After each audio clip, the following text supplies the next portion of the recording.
Who do you think you are to say you're equal to Jesus? The elites know it. The priests know it. The popes know it. The prophets knew it. Why don't you know it? This video is about the answer to that question. So first of all, before I get into that answer, I just want to say you shouldn't blindly believe anything I say. You shouldn't blindly trust me or anything I share in this video or anything I share at all for that matter. I encourage you to question everything. Question me, question your leaders, question your government, question your religious and your education system, and most importantly, question yourself. Because I believe that truth needs no convincing. It's something we can feel deep inside. So why does it seem that everyone at the top of society knows that you are equal to Jesus, yet you might not know that? Maybe it's been hidden from you. Maybe it's something that you even feel guilty for even imagining. Well, that makes sense, because for the last few thousand years we've been convinced that we're not equal to the divine. We're not equal to God. We're not equal to the prophets. We're not equal to Abraham. We're not equal to Moses. We're not equal to Jesus. We're not equal to Buddha. We're not equal to Muhammad. We're not equal to Lao Tzu. But the thing is, each of these individuals knew that they were one with God. Jesus said it himself, I and the Father are one, but the Father is greater than I. Jesus also said, you will do greater things than I.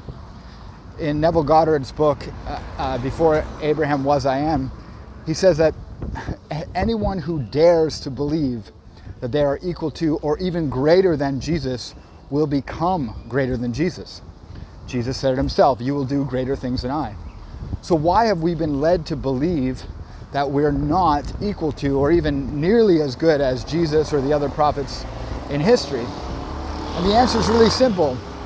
Because people that don't believe in themselves, very busy here in Tulum, Mexico, people that don't believe in themselves are easy to manipulate, easy to influence, easy to control.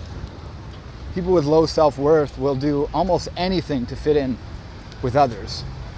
They'll do almost anything to avoid rejection. They'll almost do anything to avoid being exiled by society. People that have low self-worth will do almost anything for the ones that they look up to and put on a pedestal.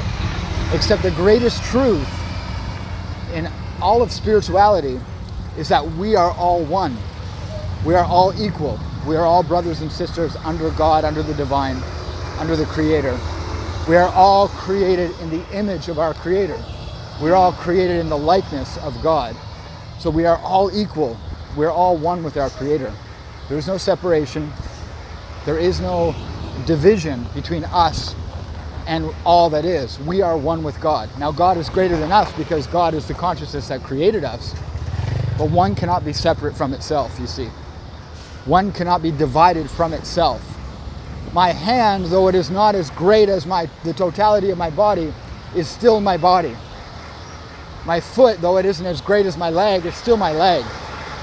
One cannot be separate from the other. One cannot be divided from the other. I don't look at my hand and say, how dare you?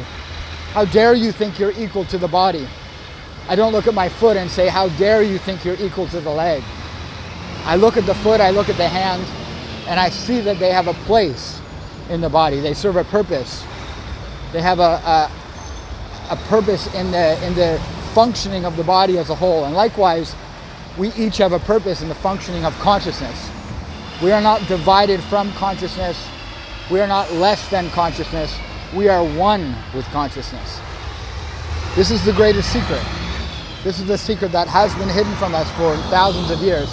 Now, before I encourage any of you watching this video to start feeling angry toward society or angry toward the elites or angry toward the government and the religious systems for hiding this truth from us, that is the greatest lie as well, because you are not separate from them and they are not separate from you. They are reflections of your consciousness in your experience of reality. They are reflections of you waking up to your true divine nature. They are reflections of you waking up to your worthiness. As you wake up to the true nature of yourself, the true expression of what you are, those who've suppressed the truth from you will no longer exist, because all that will be left is truth. And the ultimate truth is that you are all there is. There's a video, an article on my Facebook profile, if you're watching this video on Facebook, called The Ancient Suppressed Science That Proves That You're a Fifth Dimensional Being. And this is just one of the sciences that can prove this. This is just one of the sciences that helps you understand your divine nature. But in my opinion, it's a powerful one and a valuable one. Check out that article. If you like it, send me a message or comment on this video or comment on the article. Like the article, subscribe to my Medium channel. I think it's called the channel. Follow me on Medium. And I'm going to keep pumping this stuff out to you. It's time that we wake up to our true nature. It's time that we remember just how powerful we are. It's time that we dare to imagine that we are equal to our Creator. It's time to dare to imagine that we are equal to the holy ones, the prophets of history, Abraham, Moses, Isaac, Jesus, Muhammad, Buddha, Lao Tzu. It's time for us to remember just how beautiful, how powerful, and how extraordinary we are. Because when we recognize our value, the external world will begin to reflect that value, and when that happens, everything changes. Thanks for watching, everyone. I'll see you soon.